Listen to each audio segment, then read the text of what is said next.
The standard or quality of an institution or program is greatly measured by the qualifications of its faculty. In this light, the faculty should be composed of competent members in terms of academic qualifications, experience, and professional expertise. All the full-time faculty members of BSED have earned appropriate and relevant graduate degrees. One job order faculty is on the process of finishing his master's degree program.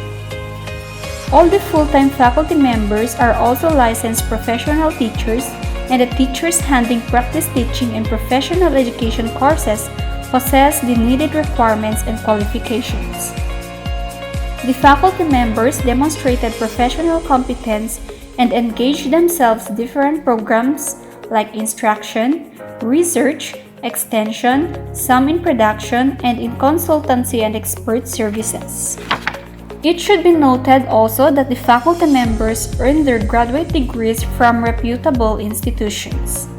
Overall, the institution has qualified and competent faculty. The institution has a human resource development plan or program designed for faculty recruitment. Recruitment and selection of faculty is processed by the Faculty Selection Board using appropriate criteria and a hiring system that adopts an open and competitive selection based on CSE-approved merit system and promotion plan which was published and disseminated through various media outlets. Also, the recruitment and selection process involves the dean, the chairperson of the department concerned, faculty representatives, and other administrators concerned. During the process, the screening committee selects and recommends the most qualified applicant. Measures to avoid inbreeding are observed. Finally, an orientation on the vision, mission of the college, CSC, PRC, DBM, and administration policies on the duties, responsibilities, benefits, and other academic concerns is conducted for newly hired faculty members.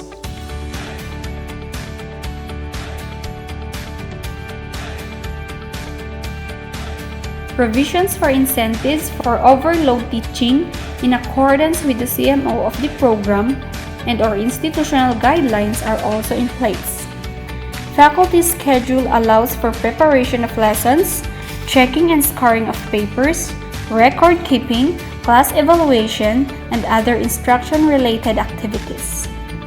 There is equitable, measurable, and fair distribution of teaching loads and other assignments that allow or provides faculty sufficient time for teaching and/or research, extension, production, and other assigned tasks. As a result, the faculty members are efficient, effective, and have sufficient time for instruction, research, extension, production, and other assigned tasks. A system of promotion in rank and tenure based on official issuances is also in place in the institution. It includes a policy on temporary status of employment and a policy that at least 50% of the full-time faculty teaching professional courses should or are under permanent or regular status. Retirement, separation, or termination of benefits are implemented in accordance with institutional and government policies and guidelines. The probationary period or temporary status required before the granting of a permanent status to a faculty is in accordance with the civil service and institutional policies and guidelines. A sustainable faculty development plan that includes policies on faculty academic recognition and grant has been approved by the institution. Here, the serving faculty members receive academic recognition such as scholarships, fellowships, grants, and awards. The program is adequately funded by the institution. Faculty members are evaluated on their professional performance and scholarly works based on a system instituted by the college. The college put in place a system of compensation and rewards for its faculty and staff that includes maternity leave, paternity leave, sick leave, study leave, vacation leave, tuition fee discount for faculty and their dependents, clothing or uniform allowance, performance-based bonus, anniversary bonus, sabbatical leave, compensatory leave credits, deloading to finish thesis or dissertation, and thesis and dissertation aid. All of the above are evidences that qualified, professional, and efficient BSED faculty are recruited, retained, recognized, developed, and promoted through the different initiatives instituted by the college.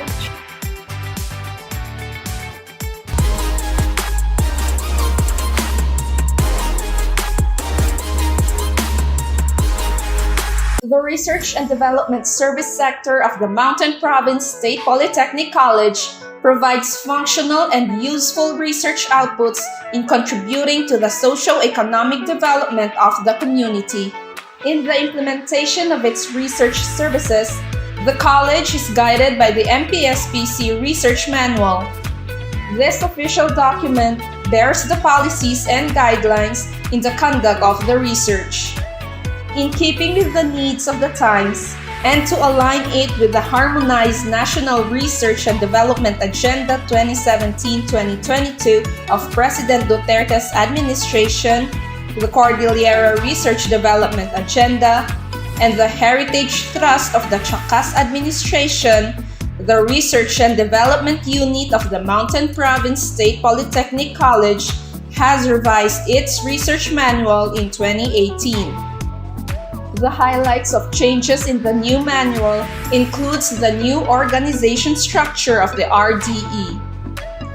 The revised organizational structure includes the following committees: the Research and Extension Council, the Intellectual Property Rights Committee, and the Research Ethics Council. Other revisions include the expanded incentive scheme of the college. All of these are reflected in Chapter 2. The guidelines in the formulation of the MPSPC Research Agenda and Departmental Research Agenda are contained in Chapter 3. Chapter 6 covers the enhanced policy of intellectual property rights. Moreover, a new addition to the manual is the Technology Transfer Protocol, which sums up Chapter 7. Stakeholders are actively involved in the formulation of the research agenda. Student representatives from the concerned departments, alumni representatives, faculty and administrators are participants to the research agenda formulation workshops. Considering the work relationship of certain agenda with specific programs, such as the Department of Education with the Teacher Education, the Tri-Bureau of the Philippine National Police, Bureau of Jail Management, Bureau of Fire with the Criminology Department, the Department of Health with the Nursing Department, representatives from these agencies are invited to give their comments and inputs. Involving the stakeholders in research agenda development keeps the research program vibrant, and in the long run, gives a sense of collective ownership of the research program with the active involvement of the different stakeholders.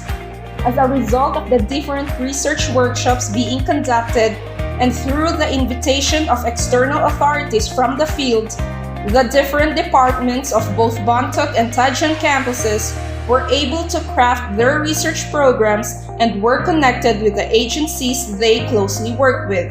The faculty were able to present in various regional, national, and international fora and were able to publish in reputable journals. The active involvement of the stakeholders, especially the agencies connected with the internship programs of the student in research agenda planning, increases the stakeholders' awareness of the RD program, assures greater research program acceptability, and facilitates ease of local resource mobilization when needed. Adequate funding of research program is one of the major factors that sustain a research culture. To ensure that research, as part of the mandate of the state universities and college, shall be given sufficient budget allocation, the national government appropriates research funds from two budget items, Fund 101 and Fund 164. These budget allocations shall be used solely for the conduct of research and operations of the RDU.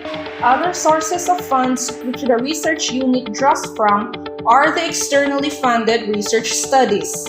These are approved research programs by funding agencies. At Mountain Province State Polytechnic College, a special fund was coursed to the research unit.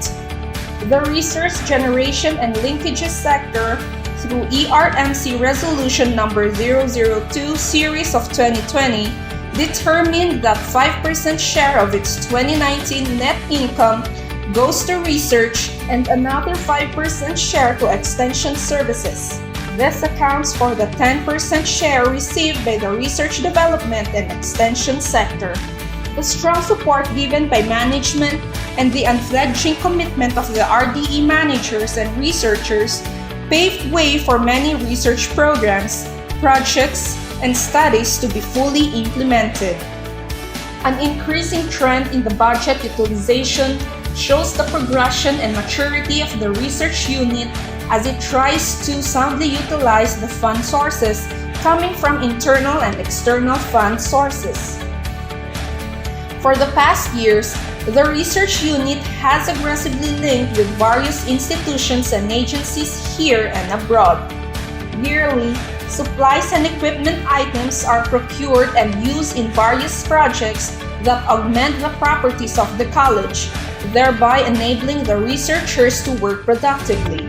Research personnel were also trained in various seminars to further enhance their research competencies. Moreover, in 2018, the administration transferred to a new admin building which provided a more spacious and conducive workspaces for the RDE personnel. An extension field in the RDE is situated at the Baang Demo Farm located in Bauco Mountain Province. Here can be found the coffee nursery project, the dairy animal project, and the vegetable legume root crops production project that uses the patented MPSPC biocompost fertilizer. Consequently, adequate funding enabled the Research Development Unit to utilize its major final output performance indicators as required by the oversight agencies. Additionally, the funds secured from external funding have further improved the existing facilities of the college and capacitated further the faculty and research personnel to build on their own research expertise. Observing the scheme of having a counterpart of MPSPC with funding agencies has spread out a fiscal responsibility between MPSPC and the funding agencies that work with the college.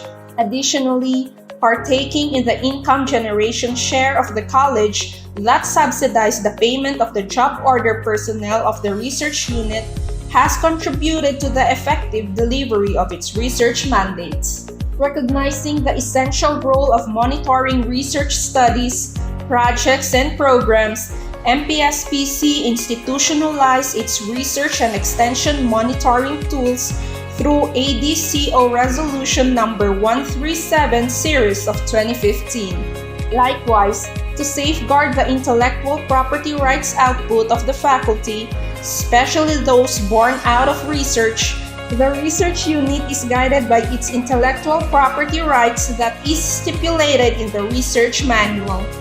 To further ensure that the faculty researchers adhere to research ethical practices, the college has its functional institutional research ethics committee that scrutinizes the research proposals of the faculty before these are subjected for technical reviews.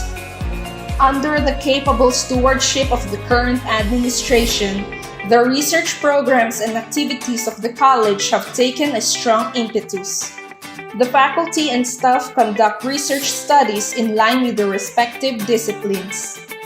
A college research council review is conducted for ethical evaluation by the Research Ethics Committee, followed by a technical review by the panel of evaluators. To further entice the faculty to publish in refereed and Scopus Index journals, the management fully implemented the expanded incentivization scheme, which gives cash awards to research outputs like copyrights, patents, utility models, and Scopus Index publications. Ever mindful that the strength of the research pillar rests on the competencies of researchers, Management provided the different avenues for professional growth, such as sending them to training, research presentations, funding publications, conducting research write-ups, workshops, mentoring of experts, and pairing veteran researchers with novice researchers. Moreover, research pairing, collaboration, and mentoring were adopted as a regular practice of the research sector. Along with these opportunities provided to the researchers, the RDE encouraged the faculty to transpose their research outputs into policy briefs, which were used by LGUs, the institution, and target beneficiaries. Others with commercial value, such as research patent on biocompost and incidental research products like coffee seedlings and dairy milk, were sold in the locality, proceeds of which were added to the income-generating projects of the college. As a result of the assiduous monitoring and evaluation of the research of the faculty, MPSPC was able to comply with the deliverables that were targeted at the start of the year. Moreover, the physical targets of the Department of Budget were realized for 3 consecutive years, and the research performance of MPSPC contributed to its present SUC Level 3 status. A dynamic collaboration with the community and the provincial government affirms the role of MPSPC as a local research institute, and the policies generated from the faculty researchers were adopted by concerned local government units. Going by the dictum publish or perish, the RDU has clear-cut guidelines on research presentations, publications, and utilizations as supported by its research ethic guidelines, the IPR policy, and the technology transfer protocols. The MPSPC Research Development Framework illustrates the goal of providing a supportive research environment through continuous learning of faculty and staff, streamlined practices, and cross-cutting research initiatives. Management believes that exposure of the faculty through research presentations, either done in campus or off-site, can give them a greater self-confidence and develop from these collegial and scholarly gatherings. Thus, through the conduct of agency in-house review, attendance to research forum, and publication in the MPSPC Research Journal and other reputable journals, the research findings are disseminated and circulated to the academic community and even to target end users. To sustain the research engagement of the faculty, the research sector gives a strong recognition to these productive efforts by fully implementing the research incentives such as giving of cash awards, downloading and giving a certificates of recognition to faculty presenters and awardees. Research productivity of the college is manifested in the growing number of faculty whose papers were published in reputable journals, the increasing citations, the impressive number of copyrights, and the research outputs that were used either for instruction, extension, or production. MPSPC hosted international events such as the Indigenous Studies presentation and the student research engagement with Perbanas Indonesia. These events mirror the global path of the research directions of the college. As MPSPC is poised to take the greater challenges of the 21st century, it seeks to be a trailblazer of scientific-based local solutions to the community it serves, being true to its vision of ushering in cultural development and inclusive growth.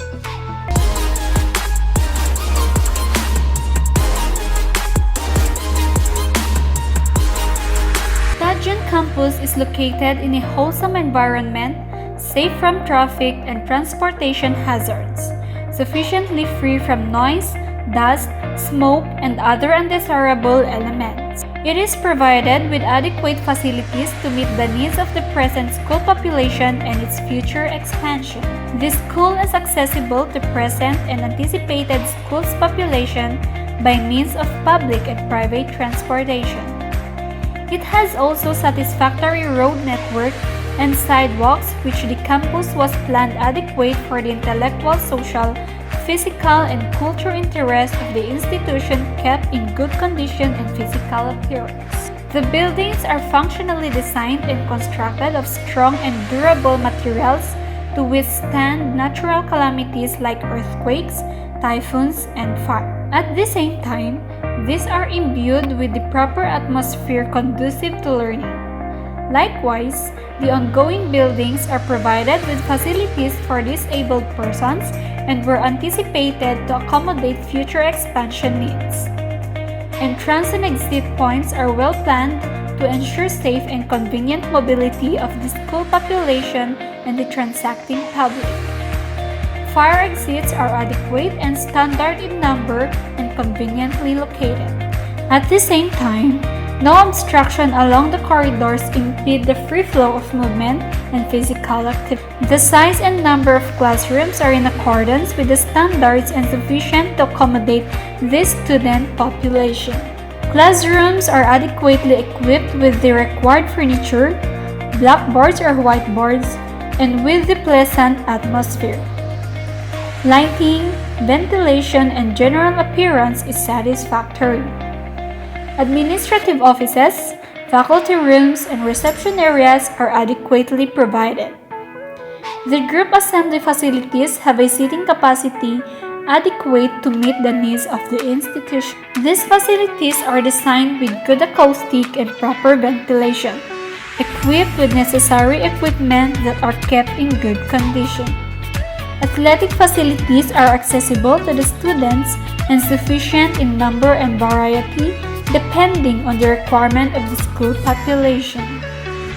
It has a medical and dental clinic properly set up, strategically located, well ventilated and lighted, and regularly provided with drinking water supply.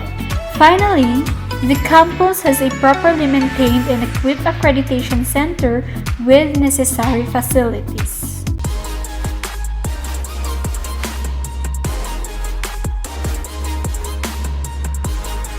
Laboratories play a significant role in the development of necessary skills needed in the teaching profession. To provide a conducive learning environment in honing the laboratory skills of students, the laboratory rooms or shops utilized in the program were in conformity with the acceptable standard and to particular needs of the teacher education program. There are 3 science laboratories being utilized under the teacher education program: the biology, chemistry, and physics laboratories. The biology laboratory is located in the first floor of TED building, while the chemistry and physics laboratories are located at the College of Forestry building. To be at par with other higher educational institutions, there is a plan for the construction of new science laboratories. Aside from the science laboratories, there is also a laboratory for educational technology where audiovisual materials are prepared, presented, and viewed to enhance instruction. The features of the aforementioned laboratories conform to the standard required for laboratories such as the room lightings conform to the standard requirement of the fluorescent bulbs relative to the size of the room. The laboratories are properly lighted and well ventilated, and they are with at least 2 doors that open outward. Aside from the laboratories, there are also shops for specific technologies such as food technology, garments, automotive, and electrical technology. There are also 2 computer laboratories equipped with a total of 61 usable computer units and a printer. For students to have actual teaching experience or field study, the institution has long-term MOA with cooperating schools. To ensure the safety and the conduciveness of the laboratory learning environment, the furniture or equipment were arranged properly to allow free flow of movement and enable students to work comfortably without interference. Safety and precautionary measures are also provided and implemented. The safety and precautionary measures were posted in conspicuous places in the laboratory. It was also made part of the discussion of laboratory subjects and included as a part of the laboratory operation manuals which are provided in each laboratory. Apart from this, there are also usable fire extinguishers in the laboratories and even at the hallway that are acceptable to staff and students. There are also first aid kits, charts for antidotes, and neutralizing solutions that are available in each laboratory room. The institution also ensures the development of the ICT skill of the students by ensuring that a student's access to a computer is at least 15 hours per semester for every subject. To ensure that the necessary skills needed by the students are developed through the utilization of the laboratories, the different laboratories as well as the multimedia are equipped and well maintained. In the science laboratories, gas, water, and electricity are available and utilized for class laboratory activities. Apart from this, laboratory equipment, supplies, and materials are kept in separate sectors. All the laboratories and shops are well equipped, functional, and are conducive to learning. To ensure that the laboratories and shops utilized by the program are functional, the equipment, instruments, and materials needed in the classrooms are available, and these conform to the specifications required for the subjects in accordance with the CMO of the program. Aside from this, varied licensed computer software are available which are installed and utilized. The laboratory equipment are well maintained and the laboratory supplies and materials are wisely utilized. The different laboratories are manned by laboratory technicians to ensure the proper upkeep of the laboratories. They ensure that laboratory supplies and materials are regularly replenished or replaced whenever applicable. They also conduct periodic inventory of laboratory facilities and equipment and make sure that laboratory equipment and instruments are in good condition.